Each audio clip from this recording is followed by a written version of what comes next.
Graça e paz, irmãos. É um privilégio estarmos aqui nesta manhã, podendo aprender um pouquinho mais da porção da Palavra de Deus.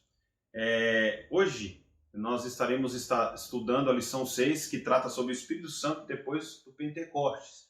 Mas como é um assunto que traz uma certa polêmica, vamos dizer assim, algumas denominações veem esse texto de uma forma diferente do que nós cremos como batistas, vamos dizer assim, nós decidimos fazer uma aula extra.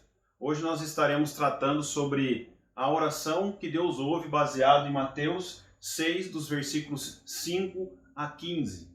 Eu gostaria de convidar que vocês estivessem abrindo suas Bíblias, para que vocês pudessem estar acompanhando toda essa aula, ok? Eu gostaria de convidar, antes de tudo, a vocês estarem curvando as suas frontes, para que nós pudéssemos estar falando com Deus, já que estaremos tratando sobre o assunto da oração que Deus ouve, ok? Vamos orar. Deus amado, nós te agradecemos por esse dia, te agradecemos pelo teu cuidado, te agradecemos, ó Deus, porque nós somos amparados e cuidados diariamente pelo Senhor. Rogamos as tuas bênçãos nesta manhã, que o Senhor venha colocar a tua palavra em nossas mentes. Deus amado, que o Senhor esteja direcionando e enchendo os nossos corações e que aprendamos, ó Deus, qual a forma correta de estarmos elevando o Senhor em oração. Essa é a minha oração em nome de Santo Jesus Cristo. Amém. Meus queridos, então nós estaremos trabalhando com Mateus 6, dos versículos 5 ao 15. Eu vou estar lendo neste momento, que vocês possam estar acompanhando nos seus lares. A versão que eu estou usando da Bíblia é Almeida século 21, provavelmente vai ter algumas diferencinhas, mas o significado é o mesmo. Acompanhem comigo. E quando orares, não sejais como os hipócritas, pois gostam de orar em pé nas sinagogas e nas esquinas das ruas, para serem vistos pelos homens. Em verdade vos digo que eles já receberam sua recompensa. Mas tu, quando orares, entra no teu quarto e fecha a tua porta. Ora teu pai que está em secreto, e o teu pai que vem em secreto te recompensará. Quando orares, não useis de repetições inúteis, a exemplo dos gentios, pois eles pensam que serão ouvidos pelo muito falar. Não vos assemelheis a eles, pois o vosso Pai conhece de que necessitais, antes de pedirdes a Ele. Portanto, orai deste modo: Pai nosso que estais no céu, santificado seja o teu nome. Venha o teu reino, seja feita a tua vontade, assim na terra como nos céus. O pão nosso de cada dia nos dai hoje, e perdoa-nos as nossas dívidas, assim como também temos perdoado aos nossos devedores. E não nos deixeis entrar em tentação, mas livrai-nos do mal, pois é o teu reino, o poder e a glória para sempre. Amém. Porque se perdoardes aos homens as suas ofensas, também vosso Pai Celestial vos perdoará. Se, porém, não perdoares aos homens, tampouco vosso Pai perdoará vossas ofensas. Meus queridos, todas as vezes que eu olho para essa oração, eu me lembro da minha infância, quando eu tinha cerca de 10 a 11 anos. Já faz um pouquinho de tempo. Mas todas as vezes que eu olho para esse texto, e eu acredito que a minha irmã e o meu irmão também devem ter as mesmas memórias afetivas, vamos dizer assim, eu me lembro da Igreja Presbiteriana Independente de Presidente Venceslau, e lembro exatamente de uma tia que cuidava da gente, que era a nossa professora, que chamava Tia Flora. E a Tia Flora, ela, todos os domingos, quando nós nos reunimos, a primeira coisa que nós fazíamos era orar o Pai Nosso. Mas apenas nós orávamos, ou falávamos, recitávamos ele, e não tínhamos a compreensão que hoje eu tenho sobre como devemos orar. E muitas das vezes a gente pega esse texto, ou vai na igreja, e a gente recita essa oração várias vezes, e a gente não presta atenção nas implicações que ela pode trazer para a minha vida e para a sua vida. Então o que nós podemos ver hoje? O que é uma oração? Uma oração é uma súplica, um pedido a Deus, uma prece e um diálogo com um amigo. Todas as vezes que nós falamos que nós vamos orar ou curvamos as nossas frentes, quer dizer que nós estamos mantendo um diálogo com Deus. Nós estamos conversando com Ele. O que nós precisamos entender é que Deus é o nosso amigo. E se Ele é o nosso amigo, nós precisamos falar com Ele. E de que maneira? Através de uma oração. Através da oração, nós falamos as nossas necessidades, exaltamos o nome desse Deus maravilhoso que cuida e ampara as nossas vidas. Então, a oração é de suma importância na minha vida e na sua vida. Sem a oração, nós não temos um relacionamento com Deus. Próximo ponto, versículo 5. No versículo 5 diz o seguinte: e quando orares, não sejais como os hipócritas. Veja que está grifado aqui. Pois gostam de orar em pé nas sinagogas e nas esquinas das ruas, para serem vistos pelos homens. Em verdade vos digo que eles já receberam sua recompensa. Quem eram os hipócritas que Jesus aqui menciona nessa oração? Os hipócritas eram os escribas e os fariseus.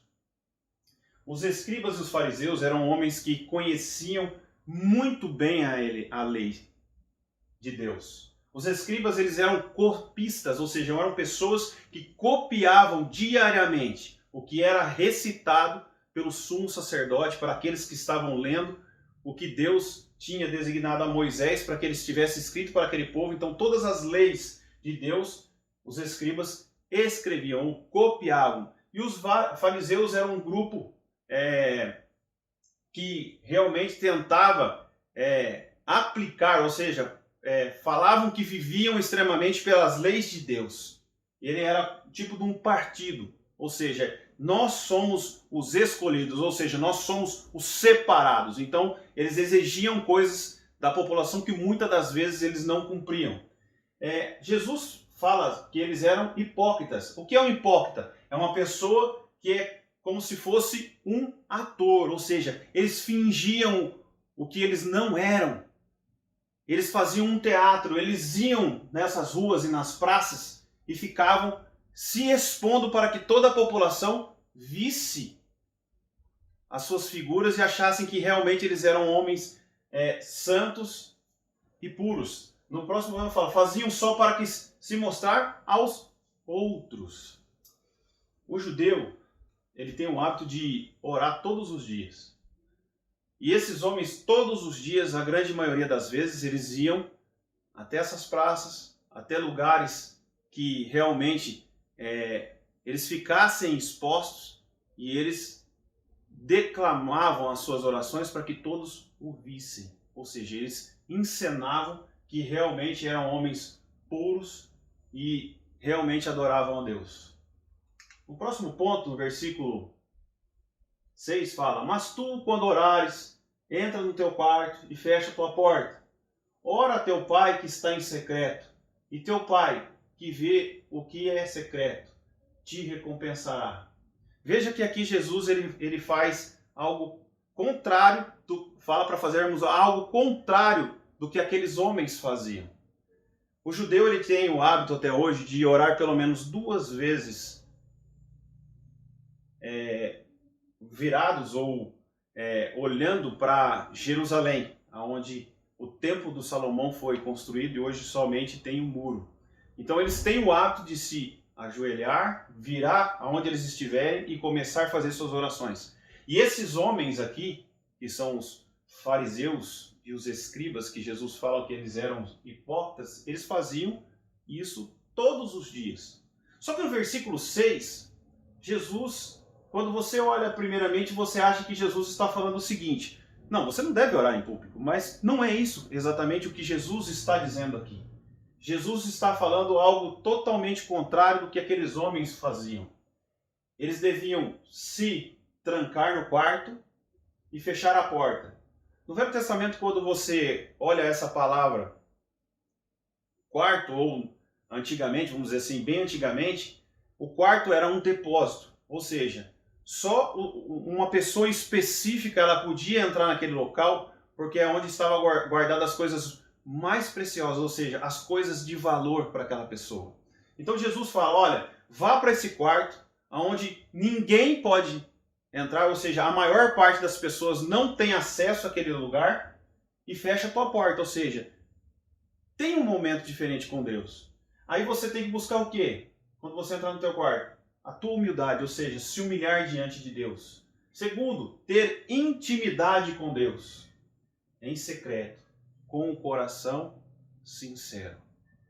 Aqueles homens, todas as vezes que eles iam para as praças, em público, eles não eram humildes. Eles demonstravam uma intimidade com Deus, mas a grande maioria das vezes eles não tinham uma intimidade verdadeira.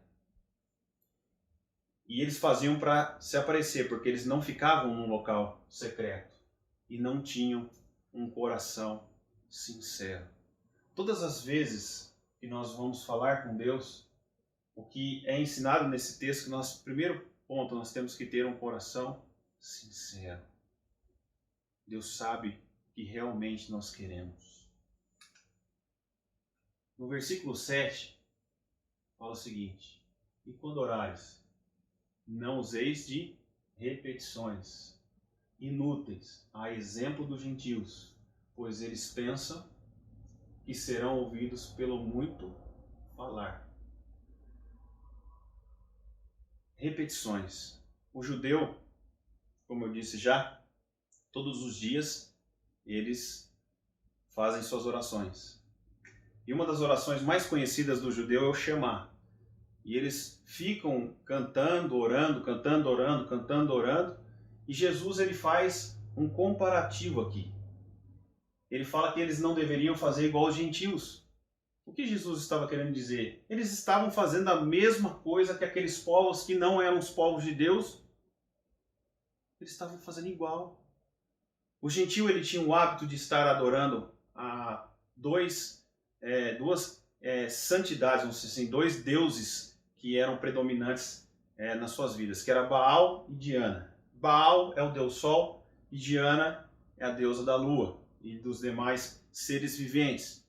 E os seus adoradores, os adoradores de Baal e os adoradores de Diana, eles ficavam repetindo várias vezes a mesma coisa para que Deus o ouvisse, e de tanto eles incomodar a Deus com as suas orações, Deus atendesse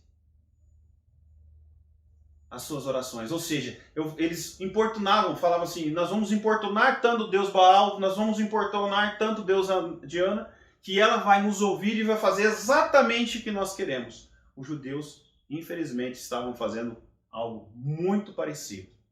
Quando nós olhamos para esse texto, nós vemos várias denominações que usam o próprio Pai Nosso, que daqui a pouco nós vamos estar falando sobre ele, por várias repetições, e as pessoas não param para ver o que realmente é o significado dessas orações. E essas pessoas ficam recitando o Pai Nosso, recitando várias vezes. Não estou falando para vocês não orarem o Pai Nosso. Devem orar, mas entendam qual o real significado do que Jesus Cristo deixou para nós. Ele deve ser orado, mas nós temos que orar com entendimento.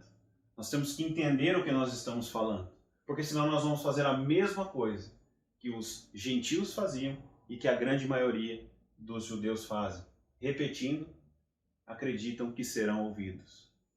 As nossas orações, elas não devem ser repetitivas, meus queridos. Eu me lembro que há um tempo atrás, eu tinha o hábito de acordar de manhã e fazer uma oração rápida. Senhor, obrigado por esse dia, obrigado pela noite que fiz. E falava mais alguma coisinha, em nome de Jesus, amém. E no outro dia era a mesma coisa, no outro dia a mesma coisa. Até que um dia eu me deparei e falei: opa, peraí. Será que realmente eu estou tendo um relacionamento de oração na parte da manhã com Deus como deveria ser feito? Ou será que eu estou me parecendo com a grande maioria das pessoas que oram de qualquer forma e não prestam atenção da importância de estarmos falando com Deus? Orar é ter intimidade com Deus. É externar o que nós esperamos dele e também ouvirmos o que ele espera de nós como cristãos verdadeiros. Que nós não fiquemos usando de vãs repetições para não cairmos nessas mesmas circunstâncias. Próximo ponto, versículo 8. Não vos assemelheis a eles. Já falei um pouco aqui. Pois o vosso Pai conhece de que necessitais antes de pedirdes a ele. como povo de Deus, devemos ser diferentes. Ou seja, nós não devemos ser como os judeus, nós não devemos ser como os gentios, mas nós devemos ser como Deus quer que nós sejamos. Nós devemos orar, nós devemos buscar, nós devemos invocar o nome dele porque ele é santo e ele é poderoso. Temos que orar e viver. Meus queridos, como isso é difícil. Às vezes nós oramos e nós esquecemos da nossa vida. Como nós temos vivido? Será que também nós não temos sido como os hipócritas? Como Jesus dizia, a gente verbaliza, temos um linguajar cristão e na realidade, no fundo, nós não tivemos uma vida totalmente transformada. A vida transformada, ela ora e ela vive exatamente o que está escrito na palavra de Deus. Próximo ponto, versículo 9. Portanto, orai deste modo: Pai nosso que estais no céu, santificado seja o teu nome. Primeiro ponto, reconhecer a Deus como Criador. Deus nos criou. E devemos adorá-lo. Porque Ele nos criou, nós devemos adorá-lo. Buscar o teu santo nome, invocar o teu santo nome. Ele é um Deus poderoso, um Deus santo. Próximo versículo. Que venha o teu reino, seja feita a tua vontade, assim na terra como no céu. Deus é um ser, o rei de nossas almas. Que a vontade de Deus prevaleça em nossas vidas. Teu é o reino. Será que realmente Deus tem reinado na minha vida e na sua vida? Será que Ele tem conduzido, ou melhor, Ele tem tentado conduzir e nós temos barrado o que Deus tem determinado para as nossas vidas? Lembrando, nós estamos tratando sobre isso nas lições também. Quando nós aceitamos a Jesus, o Espírito Santo vem fazer habitação na minha vida e na tua vida. Será que nós realmente temos deixado o Espírito Santo agir nas nossas vidas, fazendo com que o reino de Deus ele prevaleça na minha vida e na sua vida? E o mais difícil, tua vontade. Será que realmente nós temos feito a vontade de Deus? Será que realmente nós temos ouvido o que o Espírito Santo fala nos nossos ouvidos e nós temos aceitado e feito a vontade de Deus aqui na terra como cristãos verdadeiros? Eu me lembro que alguns anos atrás eu resolvi fazer um negócio. E nessa vez eu levei a Juliana junto comigo, por incrível que pareça. Geralmente quando eu ia fazer alguns negócios, eu não levava junto ela e não tomava algumas decisões. Só que eu fui fazer esse negócio e eu não orei antes. E ela também não orou antes. E nós fomos lá e fizemos o negócio. E fizemos um negócio, viemos todos muito contentes, falando, vai estar tudo certo, vai estar não sei o que e tal. Só que tudo que nós tínhamos planejado, deu tudo errado. Foi por água abaixo. E naquele momento, nós entendemos que nós não buscamos a vontade de Deus como nós deveríamos ter buscado. Eu glorifico a Deus pela situação que nós passamos, porque nós aprendemos algumas coisas naquilo e algumas situações Deus deixa que aconteçam nas nossas vidas para que nós aprendamos como lidar com determinadas situações. Mas todas as vezes, como quando nós formos fazer alguma coisa, nós temos que primeiramente perguntar: qual é a tua vontade, Senhor? Será que realmente isso que nós estamos desejando é o que o Senhor quer para a nossa vida? Será que realmente isso realmente vai edificar a minha vida? Essa é a pergunta que nós devemos fazer. Que a vontade de Deus possa prevalecer nas nossas vidas. Versículo 11. O pão nosso de cada dia nos dá hoje. O necessário para aquele dia. Sustento é a fé na provisão divina. Quando eu penso nessas três palavrinhas de cada dia, vem à minha memória quando o povo saiu do Egito e eles foram guiados por Deus naquele deserto. E Deus ele manda o maná. Só que quando Deus manda o maná, ele dá algumas recomendações. Que aquele povo ele poderia recolher o maná que caía do céu, só o que seria para aquele dia. Porque se eles ajuntassem, ia estragar. E exceto no dia de sexta-feira, eles podiam recolher para aquele dia e para o sábado. E aquilo não estragava. A Bíblia traz alguns relatos que alguns eles recolheram aquilo que Deus tinha determinado para aquele dia e aquilo estragou e ficou cheirando podre. Por quê? Porque eles desobedeceram a Deus. E esse versículo fala que nós devemos pedir exatamente o hoje. Sabe por quê? Porque o amanhã pertence a Deus. O amanhã não pertence a mim, a você. Nós não sabemos se nós ficaremos vivos mais 1 minuto, ou 10 minutos, ou anos. Eu não sei se eu vou viver até os 80, se eu vou viver até os 100. Nós não sabemos. Por quê? Porque Deus, o dia de amanhã pertence a Deus.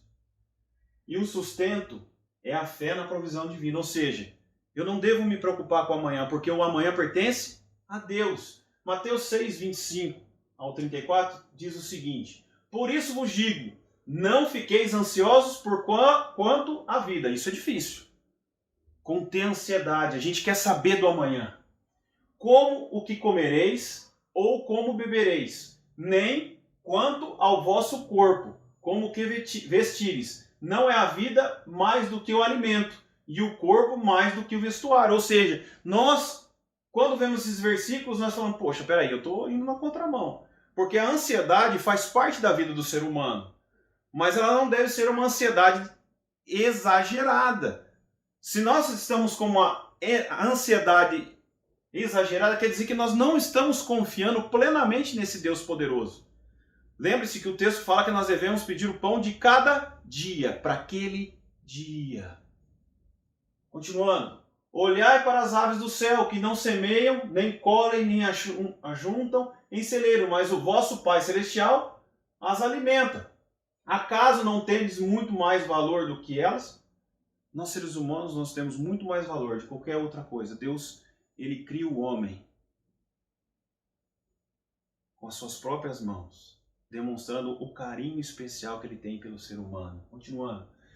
Qual de vós, por mais ansioso que esteja, pode acrescentar sequer 1 hora de duração da sua vida? E por que andeis ansiosos? Quanto ao de vestir, olhai os lírios do campo. Crescem, eles não trabalham, nem tecem. Mas eu vos digo que nem Salomão, em toda a sua glória, se vestiu como um deles. Ontem eu fui na casa da minha mãe e ela tem uma planta lá que parecia um abacaxi, um espinheiro. E deu uma flor, gente, irmãos, maravilhosa. Inclusive eu tirei uma foto, mandei no grupo da família, a Juliana falou, aconteceu alguma coisa com você? Ela escreveu, você bateu com a cabeça, porque você nunca fica olhando com os detalhes nas coisas, mas, meus queridos, a flor era tão bonita, mas tão bonita, eu fiquei pensando, será? O ser humano não é capaz de fazer algo maravilhoso, lindo como aquilo. E o detalhe, a minha mãe olhava para aquilo e falava assim, parece um pé de abacaxi espinhoso, até ela falou assim, eu vou acabar arrancando aquilo. Quase que ela arrancou. Mas se ela tivesse arrancado, ela tinha perdido o privilégio. E eu também tinha perdido o privilégio de estar vendo aquela planta maravilhosa. E aí você vê os detalhes, como Deus é maravilhoso. Continuando, versículo 30. Se Deus veste assim a planta do campo, que hoje existe e amanhã é jogada no forno, quanto mais vós, homens de pequena fé. Portanto, não vos inquieteis, dizendo que comeremos e beberemos, como nos vestiremos, pois os gentios é que procuram todas essas coisas. E de fato, o vosso Pai Celestial sabe que precisais de tudo isso. Mas buscai primeiro o seu reino e a sua justiça, e todas essas coisas vos serão acrescentadas.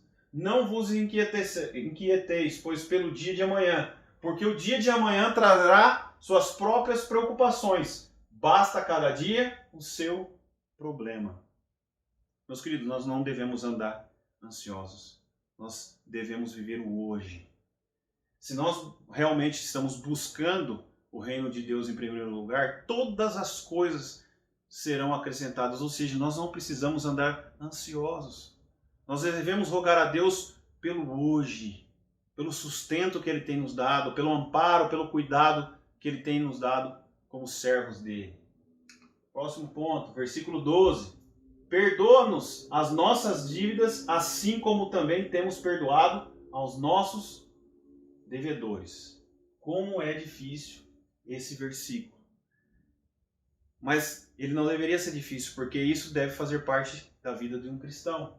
Se não perdoarmos a Deus, se não perdoarmos, Deus não nos perdoará. Isso é sério, meus queridos. O que o texto está falando aqui exatamente nesse versículo é o seguinte: se nós não perdoamos a quem está próximo de nós, nós também não seremos perdoados por Deus. E o perdão deve fazer parte da minha vida e da sua vida. Perdão deve fazer parte da minha vida, da vida de um cristão verdadeiro. Ou seja, se eu sou um cristão verdadeiro, o perdão faz parte da minha vida. Se eu quero que as minhas orações sejam atendidas por Deus, eu devo primeiramente perdoar, para que Deus me ouça. Como temos perdoado? Será que realmente nós temos perdoado as pessoas?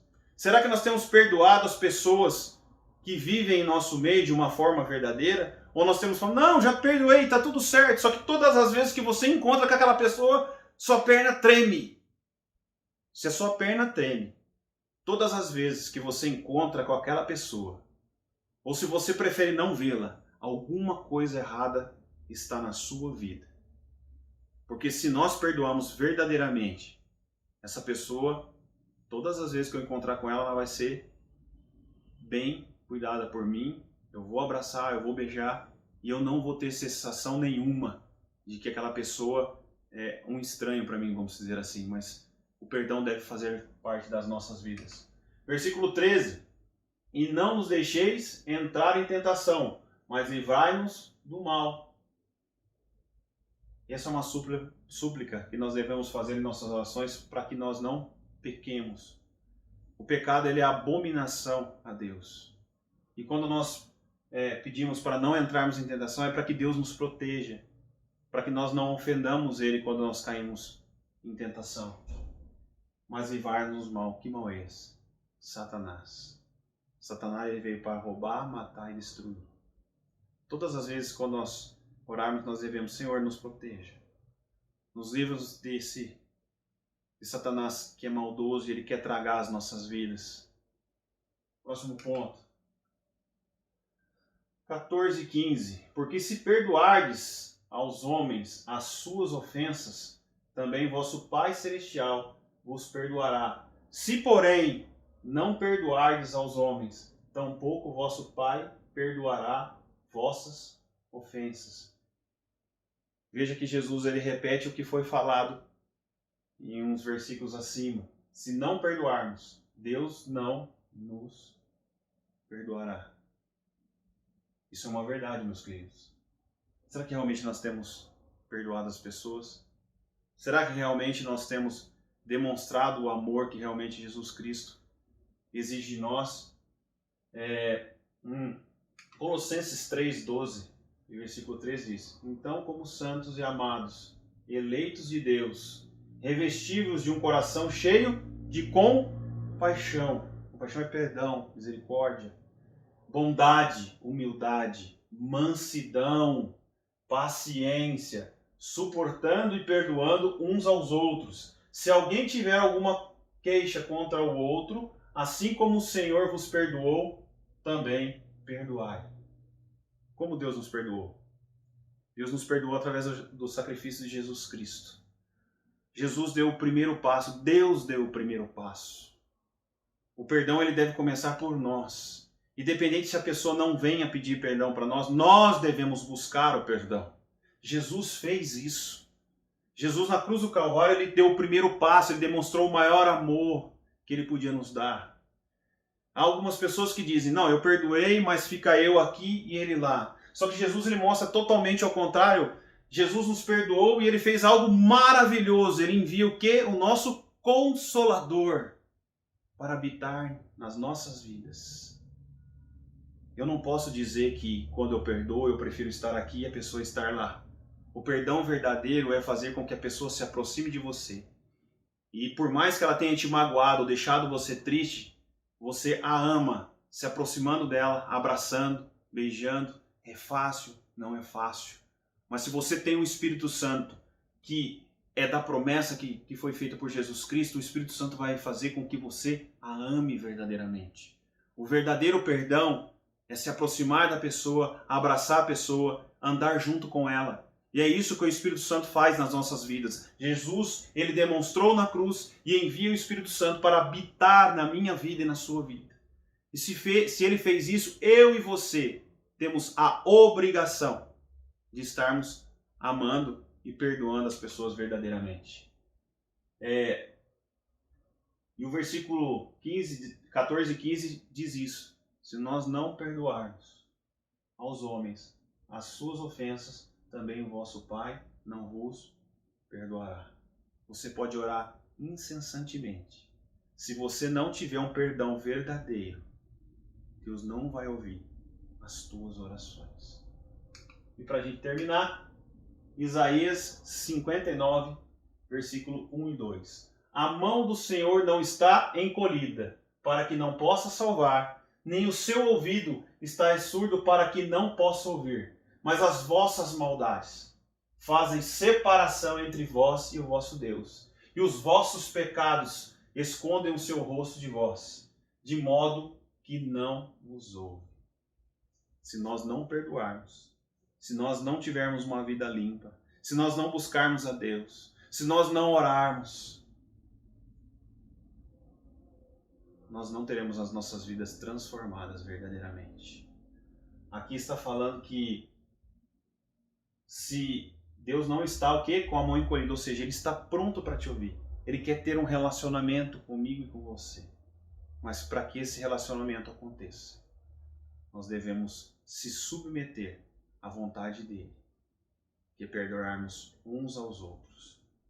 Que nós, como cristãos, possamos refletir essa oração maravilhosa do Pai Nosso. Que essa oração venha fazer efeito nas nossas vidas, para que possamos ter uma vida transformada. Que a oração possa fazer parte das nossas vidas. Nós, como cristãos, precisamos orar diariamente e constantemente, para que Deus possa estar transformando as nossas vidas e transformando a vida daqueles que nos veem em outros lugares e que eles possam enxergar Jesus Cristo nas nossas vidas. Amém? Meus filhos, vamos orar para a gente estar encerrando essa aula, que Deus possa estar falando aos seus corações, que nós todos possamos ter um dia maravilhoso na presença de Deus. Oremos. Pai, obrigado pela Tua palavra. Deus amado, nos ajuda, ó Pai, a estarmos reconhecendo o Teu senhorio. Que essas palavras, ó Pai, que nós aprendemos nessa manhã sobre o Pai Nosso, nós possamos estar glorificando e exaltando o Seu nome. Que nós possamos agradecer pelo pão de cada dia. Que nós possamos, ó Deus, estar perdoando aquelas pessoas que têm trazido algum tipo de mal para nós. Que nós possamos ser testemunhas do Senhor. Que nós possamos ter vidas renovadas e transformadas pelo Teu Santo Espírito. Deus amado, esteja cuidando de nós. Nos dê um dia maravilhoso na Tua presença. Que nós possamos estar buscando o Senhor, ó Pai. Vivifica as nossas vidas. Transforma, ó Deus, para que nós possamos ter uma vida de oração, de busca intensa, ó Deus. Que nós possamos, ó Pai, diariamente estar falando contigo em todos os lugares, ó Deus. Que as pessoas possam ver, ó Pai, o Teu reflexo em nossas faces, ó Deus. Que nós somos transformados e regenerados pelo sangue de Jesus.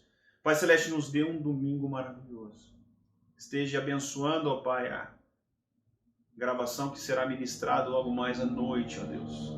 Que a palavra que foi gravada, ó Pai, os cânticos venham falar aos nossos corações e que isso possa chegar diante de Ti como cheiro suave, ó Deus. Esteja abençoando também o retorno do pastor Evandro, da Dani, que eles possam voltar e chegar em paz, ó Pai, para estar cuidando do Teu rebanho. Essa é a minha oração em nome de Jesus. Amém. Deus abençoe a todos, meus queridos, um ótimo domingo e uma ótima semana. Tchau, tchau.